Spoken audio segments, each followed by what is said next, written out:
Bismillahirrahmanirrahim, wassalatu wassalamu ala ashrafil mursalin. Donc, dans cette vidéo, on va voir la partie hypothèse de calcul et les données du projet en question. Donc, comme on rappelle, c'est l'étude complète d'un hangar métallique selon le recours 3 sur logiciel robot, modélisation, dimensionnement, optimisation, assemblage, fondation, plan d'exécution. Donc, pour ce qui est règlement de base, on va utiliser la norme NP65 pour générer les charges du au vent. Pour la charpente métallique, c'est-à-dire le calcul, le dimensionnement et les assemblages, on va utiliser la norme, on va recourir à la norme Euro 3. Pour ce qui est béton armé, pour les fondations, les éléments de fondation, on va utiliser le BAL 91 et le DTU 13.12. Pour les logiciels, on va utiliser Robot pour le calcul et la modélisation et AutoCAD Structural Detailing pour les plans d'exécution. Pour les matériaux, on va utiliser un acier FE 235, un E24 au sens du logiciel. Donc, pour les charges de calcul, nous avons bien entendu les charges permanentes, qui sont en deux catégories. La première, c'est le propre de la structure. Ensuite, nous avons le poids du bardage, qu'on a pris dans ce cas, dans notre projet, qui est égal à 12 décanewtons par mètre carré. On a également deux charges d'exploitation. La première, c'est la poussière, qu'on a pris égal à 5 décanewtons par mètre carré.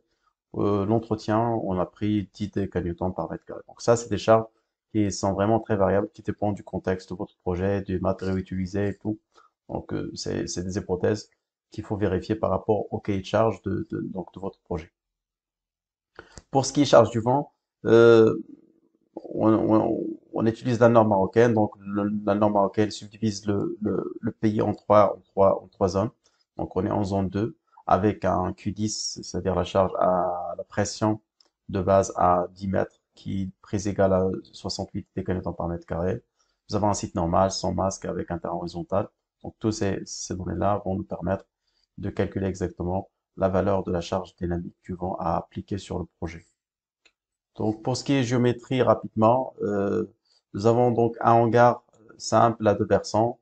Bon, ça c'est le plan du portique, donc le portique pignon avant, portique ou le pignon principal. Donc, nous avons des poteaux et des traverses en IPE. Donc, pour les poteaux, c'est l'IPE 360. Pour les traverses, c'est l'IPE 330. Pour les potelets, c'est les IPE de 220 avec une ouverture principale donc sur la porte principale. Donc ça, c'est la porte principale qui va permettre donc de générer les combinaisons donc la prise en considération des ouvertures dans les façades, dans le calcul de la charge dynamique du vent. Donc avec une longueur totale de 20 mètres, une hauteur de 6 mètres et une hauteur totale de 7,20 et la hauteur de la flèche donc de 1,20 m, c'est-à-dire la hauteur des versants.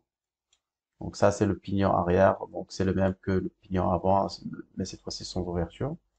Nous avons donc un portique courant, c'est donc un portique qu'on en pleine avec les mêmes profilés. Donc pour ce qui est section des profilés, c'est juste un choix qu'on fait au départ, mais c'est les calculs, le dimensionnement, le paramétrage réglementaire qui va déterminer les sections définitives à prévoir dans notre projet. Donc ça c'est la longueur, c'est la largeur de notre bâtiment qui fait donc 20 mètres.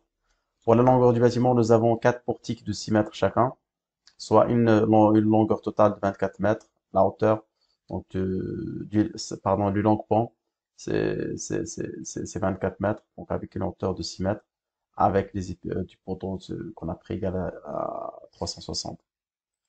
Donc pour les pannes, donc ça c'est les dimensions géométriques. Pour les pannes, nous avons pris, on commence le calcul avec un des IPE de 100, de 100, l'hélice avec des UPN de 120, les pannes sablières avec un choix de 100, les potelets avec un IPE de 220 et les trilles de contreventement avec donc des cornières de 50 fois 5 mm comme épaisseur. Donc sur le logiciel robot, on commence un nouveau projet, type de structure, donc un portique spatial.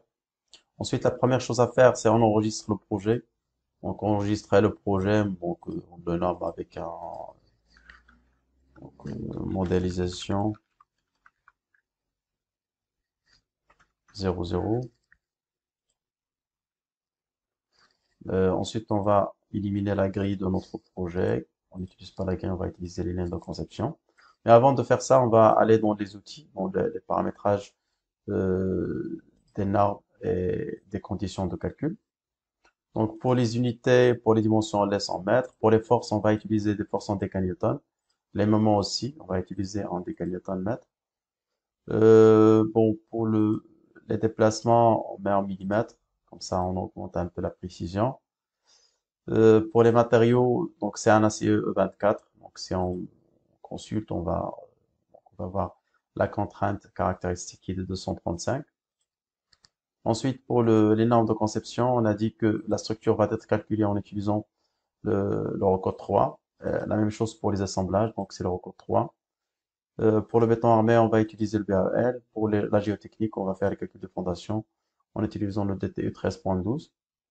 Donc pour les combinaisons, vu que nous avons utilisé donc la norme NV65 pour le calcul des charges du vent, donc on va utiliser la norme CM66 pour les pondérations, c'est-à-dire pour les combinaisons réglementaires. Donc une fois c'est fait, d'accord. Donc ici, norme de conception, très bien. Donc c'est parfait. Ensuite, on va aller dans les lignes de construction. On va préparer les lignes de construction de notre projet. Donc dans le sens X, nous avons quatre portiques de 5 mètres. Donc espacement 5 mètres, là, avec une largeur totale du bâtiment de 20 mètres. Pour le sens Y, c'est 4 portiques de 6 mètres, donc c'est 24 mètres. On va changer ça avec des lettres. Ensuite, pour le Z, nous avons deux hauteurs. Donc la première hauteur, c'est 6 mètres. Et la deuxième, c'est 1,20 m, c'est la hauteur des versants avec une hauteur totale. Et on va mettre ici valeur. Appliqué, parfait. Donc nous avons maintenant les lignes de construction, on enregistre. Ensuite, on va préparer les profilés dans notre projet. Donc ça, c'est le profilé par défaut. Donc on va supprimer tout ça. Et on va reprendre à zéro. Donc nous avons un acier E24, des EPE. Donc on commence avec des EPE. Donc nous avons les IPE 100 pour les pannes. Nous avons les IPE 220 pour les potelets. Nous avons des IPE 330 pour les traverses. Et nous avons des IPE 360 pour les poteaux. Voilà. Ensuite, nous avons des profils HEA.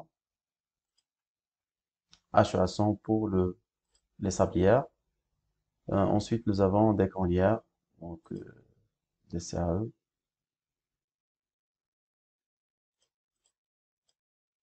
Donc, nous avons des granières, des CAE de 50 fois 5. Ajouter, on n'a rien oublié, je crois. Donc, IPE 100, IPE 220, IPE, voilà, du UPN, donc pour les traverses, pour les lisses, pardon. Voilà, c'est ce qui reste. Donc, on vient ici pour les UPN, les UPN 120 pour les lisses. Très bien, on ferme, on enregistre. Ensuite, on va aller dans les cas de charge. Donc, la première charge, c'est le poids propre. On ajoute.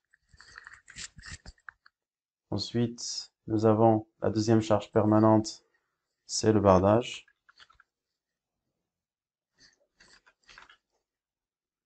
Bardage.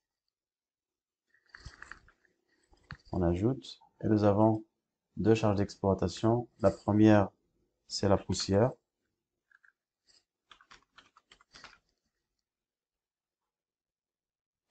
On ajoute. Et nous avons l'entretien.